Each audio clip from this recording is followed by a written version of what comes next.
लोकसभा निवडणुकीपूर्वी मला पंतप्रधान पदाची ऑफर, नितीन गडकरींचा मोठा गौप्यस्फोट। बड्या नेत्यानं पाठिंब्यासाठी संपर्क केला, मात्र ऑफर धुडकावली, गडकरींचा दावा। उद्धव ठाकरे आज संभाजीनगरच्या दौऱ्यावर, खासदार संदीपान भुमरेंच्या पैठणमध्ये घेणार जाहीर सभा, तर शिर्डीमध्ये जाऊन साईबाबांचंही घेणार दर्शन।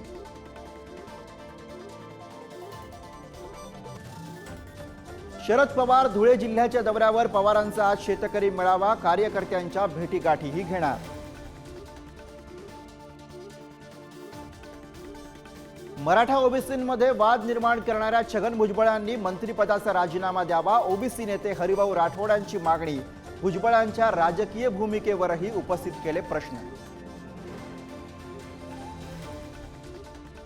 मुख्यमंत्री शिंदेंची धनगर आंदोलकांसोबत आज बैठक, सह्याद्री अतिथीगृहावरती बैठकीचे आयोजन। चंद्रकांत पाटील आणि देसाईंना आंदोलकांची समजूत काढण्यात अपयश।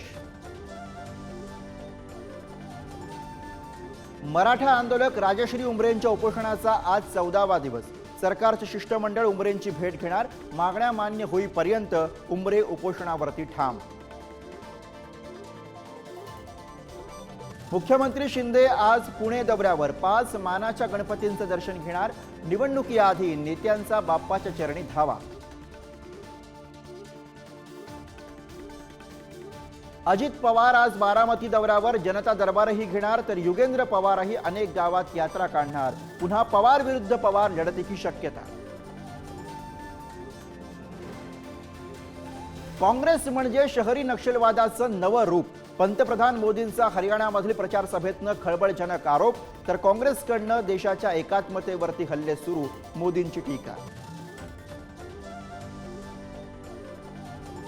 अयोध्येमधील राम मंदिरामध्ये 6 महिन्यात 11 कोटी भाविकांनी घेतलं दर्शन, देशभरात विविध ठिकाणी भेट देणाऱ्या 33 कोटी पर्यटकांपैकी सर्वाधिक यात्रेकरूंची पसंती अयोध्येला।